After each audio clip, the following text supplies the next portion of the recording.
திமுகவை திருப்பி அடிப்போம். மகளிர் உரிமை தொகையால் மட்டும் வெற்றி பெற முடியாது. உடைகிறதா திமுக காங்கிரஸ் கூட்டணி? ராகுல் காந்தி கொடுக்கும் கீக்கு ஆடுகிறார்களா தமிழ்நாடு காங்கிரஸ் நிர்வாகிகள்? சசிகலாவின் திட்டம் என்ன? உதயமாகிறதா அம்மா அதிமுக? பிப்ரவரி 24 நடக்கப் போவது என்ன? விஜய் ஒரு 100 கிலோமீட்டர் புயல், அவர் மிகப்பெரிய தாக்கத்தை ஏற்படுத்துவார். எடப்பாடி பழனிசாமி கூட இருந்து அவர் பாணியிலேயே பதிலீடு கொடுக்க விரும்புகிறாரா டிடிவி தினகரன்? இது தொடர்பாக தான் இந்த வீடியோ முழுவதும் பேச போறோம். வாங்க வீடியோக்குள்ள போகலாம்.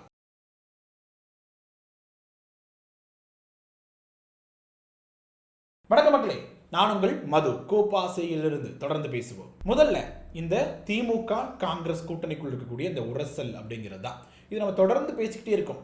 நேற்று மதுரையில் ஒரு செயற்குழு கூட்டம், காங்கிரஸுடைய செயற்குழு கூட்டம் மாணிக்கம் தாகூர் எம்பி அவர்களோட தலைமையில் நடக்குது. அங்கே பேசப்பட்ட விஷயங்கள் அப்படிங்கிறது மீண்டும் ஒரு புயலை கிளப்பி இருக்கிறது. அதே நேரத்தில் இன்னொரு பக்கம் ட்விட்டரில் பிரவீன் சக்கரவர்த்தி அப்படிங்கிறவர் ஒரு ட்விட் போட்டிருக்காரு. உரிமை தொகை கொடுக்கறதுனால மட்டும் திமுகவில் ஜெயிச்சிட முடியாது.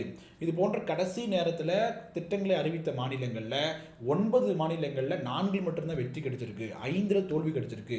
ஸோ வெற்றி ரேஷியோங்கிறது ரொம்ப கம்மி அப்படிங்கிறத மென்ஷன் பண்ணி சொல்கிறார். சரி, என்ன நடக்குது அப்படின்னு பார்த்தோம் அப்படின்னா, மாணிக்கம் தாகூர் அவருடைய முன்னாடி ஒரு நிர்வாகி பேசுகிறாரு. நாங்கள் இங்கே இருக்கிறது தான் விரும்புகிறோம், ஆனால் திமுக எங்களை அவங்க புஷ் பண்ணி வெளியே தள்ளுது. நாங்கள் டிவிக்கே கூட போய் சேர்ந்தோம் அப்படின்னா அவங்களுக்கு 30% ஓட்டுகள் இருக்குது. நாங்கள் போய் சேர்ந்தோம் அப்படின்னா தமிழ்நாட்டோட தேர்தல் அரசியலே மாறிடும் அப்படிங்கிற மாதிரி அவங்க ஒரு நிர்வாகி மாணிக்கம் தாகூர் முன்னாடி பேசுகிறார். அங்கே பல்வேறு தீர்மானங்கள் நிறைவேற்றப்படுது. அதன் பிறகு பேசிய மாணிக்கம் தாகூர் என்ன சொல்கிறார் அப்படின்னா, எங்களுக்கு உரிய மரியாதை கொடுக்க மாட்டேங்கிறாங்க, நாங்கள் கேட்ட சீட்டை கொடுக்க மாட்டேங்கிறாங்க, 70 நாட்களுக்கு முன்னாடி நாங்கள் கொஞ்சம் குழு அமைச்சு காத்துட்ருக்குறோம், எங்களுக்கு இன்னுமே குழு அமைக்க மாட்டேங்கிறாங்க அப்படின்னு தொடர்ந்து குற்றச்சாட்டில் வைக்கிறாரு. எங்கள் மீது உரிய மரியாதை கொடுக்கல அப்படின்னா எங்களுக்கு நாங்கள் அதை திருப்பி தர வேண்டியது இருக்கும். நீங்கள் செஞ்ச பழிகளுக்கு, நீங்கள் செஞ்ச அந்த குற்றங்களுக்கு நாங்களும் பொறுப்பேற்றுக்கிட்டு இருந்திருக்கோம், இவ்வளோ நாள் பொறுப்பேற்று இருந்திருக்கோம். ஸோ நீங்கள் அதுக்கெல்லாம் பிராயச்சித்தம் பண்ணணும், எங்களுக்கு உரிய மரியாதை கொடுக்கணும் அப்படிங்கிற தோணியில் பேசிகிட்டு இருக்கிறார். ஸோ இந்த பிரவீன் சக்கரவர்த்தி, மாணிக்கம் தாகூர் போன்றவர்களுடைய பேச்சு அப்படிங்கிறது பார்த்தோம் அப்படின்னா, இப்போ சமீபத்தில் ஒரு கூட்டம் நடந்துச்சு ராகுல் காந்தி தலைமையில். அந்த கூட்டம் முடித்து வெளியே வந்த செல்வ பெருந்தகையும் இந்த மாநில காங்கிரஸ் பொறுப்பாளரும் பேட்டி கொடுக்கும்போது என்ன சொன்னாங்க அப்படின்னா, இது போன்ற அந்த கூட்டணி தொடர்பாகவும் திமுக தொடர்பாகவும் பொது வெளியில் பேச வேண்டாம், பேட்டி கொடுக்க வேண்டாம் அப்படின்னு ராகுல் காந்தி சொல்லியிருக்கிறார் அப்படின்னு மாதிரி சொன்னாங்க. அவர் ராகுல் காந்தி எதிர்கட்சி தலைவராக இருக்கக்கூடியவர். அவர் சொல்லியும் கூட ஒரு செயற்குழு கூட்டத்தில் மதுரையில் நடக்கக்கூடிய காங்கிரஸ் செயற்குழு கூட்டத்தில் இது போன்ற ஒரு பேச்சை ஒரு எம்பி பண்ணுகிறார் அப்படிங்கும்போது அது ராகுல் காந்திக்கு தெரியாமல் நடப்பதற்கான வாய்ப்புகள் இருக்கா அப்படின்னா அதற்கு கேள்விக்குறிதான். வேண்டுமென்றே இது போன்ற இதை தட்டி கொடுத்து ஆதரித்து சரி பண்ணுங்க அப்படிங்கிற மாதிரி ராகுல் காந்தி கொண்டு போகிறாரோ அப்படிங்கிற மாதிரி ஒரு சந்தேகம் எழத்தான் செய்யுது. அரசியலில் நிரந்தர எதிரியும் இல்லை நண்பனும் இல்லை அப்படின்னு ஒரு வாக்கியம் ரொம்ப ஃபெமிலியராக இருக்கும். அது நிதர்சனமான உண்மை தான். இதை எந்த நேரத்தில் ஒரு ஒப்பீட்டை பண்ணி பார்ப்போம். 2024 ராகுல் காந்திக்கும் இப்போ 2026 இருக்கக்கூடிய ராகுல் காந்திக்கு என்ன வித்தியாசம் அப்படின்னா, 2026 இந்த கம்பிகளை தாண்டி போய் ஒரு ஸ்வீட்டை வாங்கி என்னோட பிரதர் ஸ்டாலினுக்காக அப்படின்னு சொன்னது, கட்டி தெளிவியது, எல்டர் பிரதர் அப்படின்னு உணர்ச்சி வசமாக பேசியது போன்ற விஷயங்கள் தொடர்ந்து நடந்துகிட்டே இருந்துச்சு. அந்த நேரத்தில் திமுக சைடிலிருந்து காங்கிரஸிற்கு இது போன்ற இப்போ மாணிக்கம் தாகூர் போன்ற நபர்கள் கொடுக்கக்கூடிய அழுத்தத்தை திமுக தொண்டர் நபர்களும் நிர்வாகிகளும் சொன்னாங்க. இது இவங்களுக்கு எதுக்கு இவ்வளோ சீட்டு, அது போன்ற விஷயங்கள் பேசப்படும் போது அது ஆரம்பத்திலேயே அதை தடுத்து நிறுத்தினார் இப்போ அப்போ திமுக தலைவராக இருந்த மு.க. ஸ்டாலின் அவர்கள். அந்த இடத்துல தான் 2026 தேர்தலில் நம்ம ராகுல் காந்தி தவற விடுகிறார்களோ என்று தோறுது. ஏன்னா 2024 பிரதமராக ராகுலை முன்னிறுத்தும் பொழுது அந்த காங்கிரஸ் கட்சிக்கு இருந்த அந்த கட்டுக்கோப்பு 2026 ஸ்டாலின் முதல்வராக வேண்டும் என்று ஒரு நிலை இருக்கும் பொழுது அந்த கட்டுக்கோப்பு காங்கிரஸ் கட்சியில் எங்கே போனது? இது வேண்டுமென்றே செய்யப்படுகிறதா? ஏன்னா தொடர்ந்து 40 எம்பிகளை காங்கிரஸ் கட்சிக்கு நாடாளுமன்றத்தில் கொடுத்து கொண்டிருக்கக்கூடிய கட்சியாக இந்த திமுக அந்த கூட்டணி அப்படிங்கிறது இருக்குது. 2019 சரி 24 சரி தொடர்ந்து 40 எம்பிகள் அப்படின்னு சாலிடாக இங்கேருந்து போயிட்டு இருக்கிறாங்க. முதல்ல ராகுல் காந்தி பிரதமர் வேட்பாளராக அறிவித்தவரும் இந்த நமது முதலமைச்சராக இருக்கக்கூடிய மு.க. ஸ்டாலின் அவர்கள் தான். இப்படி இருக்கக்கூடிய நிலையில் இது போன்ற ஒரு ட்ராமாக்கள் பண்ணி பேச்சுக்களை வளர்த்து ஒரு முட்டல் மோதலை உருவாக்கி நீங்கள் ஒரு 40 தொகுதியோ 70 தொகுதிகளோ வாங்குறீங்கன்னு வச்சாலும் கூட உங்களுக்காக திமுக கரண்ட் கிரவுண்டில் வேலை செய்வானா? இல்லை 70 தொகுதிகளை வேலை செய்யக்கூடிய அளவுக்கு கிரவுண்ட் லெவல் ஒர்க்கர்ஸை காங்கிரஸ் வச்சுருக்குதா? இவ்வளோ பிரச்சனை எதுக்கு பண்ணுறாங்க? எங்களுக்கு அதிக தொகுதிகள் வேணும்னு பிரச்சனை பண்ணுறாங்க. வெளிப்படையாகவே கூட்டணி கட்சிகள் எதிர்க்கிறாங்க.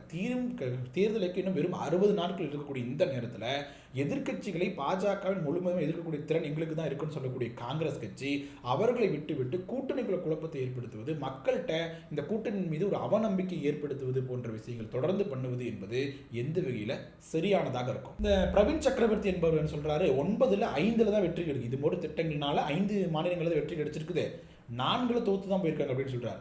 இன்னொரு விஷயத்தையும் நம்ம பார்க்கணும். அந்த 9ல் 8 இடங்கள்ல காங்கிரஸ் படுதோல்வி அடைஞ்சிருக்குது. ஒரே ஒரு இடத்துல தான் வெற்றி பெற்றிருக்கிறது. ஒரு ஸ்ட்ராட்டஜிஸ்ட் அப்படின்னு சொல்லிக்கூடிய தன்னை சொல்லிக்கக்கூடிய ஒரு நபர் தொடர்ந்து தன்னுடைய சுயநலத்திற்காக தனக்கு ஒரு எம்பி சீட் கிடைக்கல அப்படிங்கிறதுக்காக இது போன்ற கூட்டணிக்குள் குழப்பத்தை தொடர்ந்து ஏற்படுத்தி கொண்டு ராகுல் காந்தி போன்றவர்களை தவறாக வழிநடத்துகிறாரோ அப்படிங்கிற ஒரு குற்றச்சாட்டை வைக்கத்தான் தோணுது. இப்போ இந்த நேரத்தில் காந்தி அவர்கள் 1947 சுதந்திரத்திற்கு பிறகு ஒரு அறிக்கை விட்டார். காங்கிரஸ் கட்சியை கலைச்சிடணும். ஏன் அப்படின்னா இவங்க சுதந்திரம் பெற்று வந்த கட்சி அப்படிங்கிற கார்டை யூஸ் பண்ணி திருப்பி ஆளும் கட்சியாக வருவாங்க. ஜனநாயகத்திற்கு நல்லதாக இருக்காது. ஸோ காங்கிரஸ் கட்சியை கலைக்கணும் அப்படிங்கிற மாதிரி அறிக்கை விட்டார்.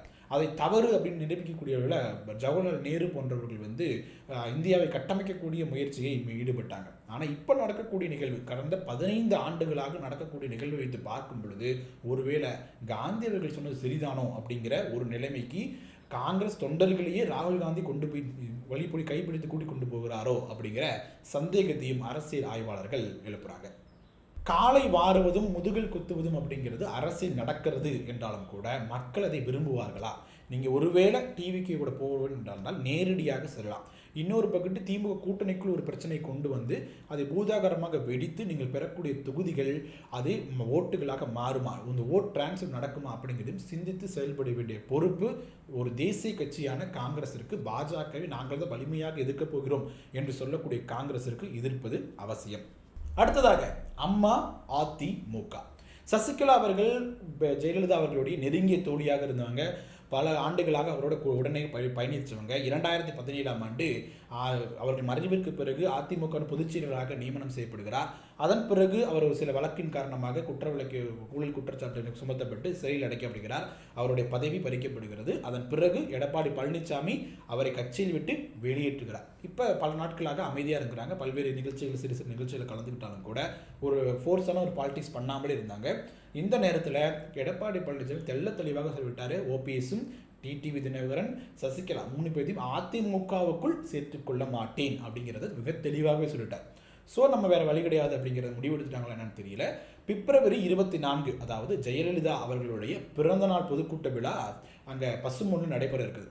அந்த கூட்டத்தில் தன்னுடைய கட்சி, தன்னுடைய கொள்கைகளை அறிவிக்கப் போகிறார் அப்படிங்கிற பேச்சு அடிபட்டு கொண்டிருக்கிறது. ஒருவேளை எடப்பாடி பழனிசாமி தன்னை நேரடியாக அதிமுக இணைத்துக் கொள்ள மாட்டார், எனவே நான் ஒரு கட்சி ஆரம்பித்து பாஜகவோட கூட்டணி வைக்க போகிறேன் அப்படிங்கிற முடிவை சசிகலா எடுத்திருக்கிறாரா? இல்லை இந்த நேரத்தில் ஒரு 3வது இடத்துல இருக்கக்கூடிய 3வது அணியாக பார்க்கப்படக்கூடிய டிவிக்கு கூட போய் சேர்ந்துருவாங்களோ? டிவிக்கே சசிகலா இந்த ஐயா, பாமக போன்ற கட்சிகளை ஒன்றிணைச்சு ஒரு கூட்டணி உருவாக்கக்கூடிய முயற்சியை சசிகலாவை முன்னெடுக்க எடுக்க போகிறாங்களோ? ஏன்னா செங்கோட்டையினோட ஒரு பேச்சுவார்த்தை நடத்தப்பட்டு கொண்டிருக்கிறது. அந்த டிவிகேல கூட செங்கோட்டையினோட சசிகலா தரப்பு பேச்சுவார்த்தை நடத்தப்பட்டிருக்கிறது அப்படிங்கிற பேச்சும் அடிபட்டு கொண்டிருக்குன்னு சொல்லல. சசிகலா அவர்கள் தொடங்கக்கூடிய இந்த அம்மா அதிமுக பெயர் சரியான்றதில் இது போன்ற பெயர்கள் அடிபட்டு கொண்டிருக்கிறது. கட்சி என்பது எந்த மாதிரியான தாக்கத்தை ஏற்படுத்த போகிறது தமிழக அரசியல் அப்படிங்கிறத நம்ம பொறுத்திருந்து பார்க்கலாம். இந்த நேரத்தில் இன்னொரு பக்கம் டிடிவி தினகரன் அவர்கள் விஜயகாந்த் 60 கிலோமீட்டர் புயல் அப்படின்னா விஜய் 100 கிலோமீட்டர் புயல் மிகப்பெரிய தாக்கத்தை 2026 சட்டமன்ற தேர்தலில் ஏற்படுத்த போறார் அப்படின்னு சொல்லியிருக்கிறார். ஆனால் தாக்கம் எல்லாமே அதிமுக கூட்டணி கிடையாது, ஒன்லி திமுக கூட்டணிக்கு மட்டும்தான். அங்கே மட்டும்தான் பாதிப்பை ஏற்படுத்த போறார். 2006ஆம் ஆண்டு விஜயகாந்த் பெற்ற 8% வாக்குகள்னால திமுகவுக்கும் அதிமுகவுக்குமே பாதிப்பு ஏற்பட்டுச்சு. தொங்கு சட்டசபை அமைஞ்சிச்சு. திமுக தனிப்பெரும்பான்மை பெறாமல் ஆட்சியை தொடர்ந்தாங்க. அந்த நிலைமை இப்போ இருக்காது. இப்போ முழுவதுமாக அது அதிமுகவுக்கு சப்போர்ட்டாக தான் இருக்கும். அதான் இந்த கூட்டணிக்கு சப்போர்ட்டாக இருக்கும். நாங்கள் ஆட்சி பிடிப்போம், திமுக தான் மிகப்பெரிய பாதிக்கப்பட போகிறாங்க அப்படின்னு டிடிவி தினகரன் அவர்கள் பேசியிருக்கிறார். டிடிவி தினகரன் இந்த நேரத்தில் இதை பேசுவதற்கான காரணம் என்ன? நான் கள நிலவரத்தை தான் பேசுகிறேன், நேரடியாக வெளிப்படையாக சொல்கிறேன் அப்படின்னு இருந்தாலும் கூட உண்மையிலேயே கள நிலவரம் அதுவாகவே இருந்தாலும் கூட டிடிவி தினகரன் இந்த டைமில் விஜய்க்கான ஒரு மைலேஜை கூட்டக்கூடிய வேலையை தொடர்ந்து விஜய்க்கு சப்போர்ட் பண்ணி பேசக்கூடிய ஒரு வேலையை ஏன் செய்யணும்? ஏன்னா அவர் தொடர்ந்து அதிமுக 2 கட்சியுமே எதிர்க்கிறாரு. இந்த கூட்டணியை அதிமுகவை ஊழல் கட்சி அப்படின்னும் குறிப்பிட்டு சொல்லி கொண்டிருக்கக்கூடிய இந்த வேளையில் விஜய்க்கு சப்போர்ட்டாக அந்த கூட்டணிக்குள் இருந்து ஒரு குரல் வரும்பொழுது, அவரை பூஸ்ட் பண்ணுவது போன்ற ஒரு குரல் வரும் பொழுது அது அரசியலில் எந்த மாதிரி தாக்கத்தை ஏற்படுத்தும்?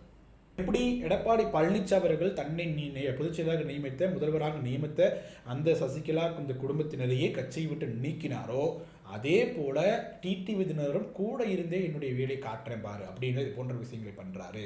இந்த அதிமுகவுக்கு எதிராக இருக்கக்கூடிய அந்த அந்த பேச்சுக்கள் தொடர்ந்து பேசிக்கொண்டிருக்கக்கூடிய விஜய் சப்போர்ட் செய்வதன் மூலமாக இதைத்தான் உணர்த்த விரும்புகிறார் அப்படின்னு அரசியல் விமர்சகர்கள் இந்த நிகழ்வின் மூலமாக கருத்துக்களை தெரிவிக்கிறாங்க. ஓகே மக்களே, நம்ம வீடியோட இறுதி பகுதிக்கு வந்துட்டோம். உங்களோட கருத்துக்கள் என்ன? காங்கிரசினுடைய செயல்பாடுகள் எப்படி இருக்கிறது? இது அவங்க தொடர்ந்து அவங்க இது போன்ற செயல்பாடுகள் வந்து எதை உணர்த்துவதாக இருக்குது என்பதையும், அம்மா அதிமுக சசிகலாவோட கட்சி என்ன தாக்கத்தை ஏற்படுத்தும், டிடிவி தினகரன் எடப்பாடி பழனிசாமிக்கு அவர் பாணியிலேயே பதிலடி கொடுக்க தயாராகி கொண்டிருக்கிறாரா? உங்கள் கருத்துக்களை கமெண்ட் செக்ஷனில் சொல்லுங்கள். வீடியோ பிடிச்சிருந்தா லைக் பண்ணுங்கள், ஷேர் பண்ணுங்கள். கோபாசே யூடியூப் சேனலை சப்ஸ்கிரைப் பண்ணிக்கோங்க. தொடர்ந்து பேசுவோம். நன்றி.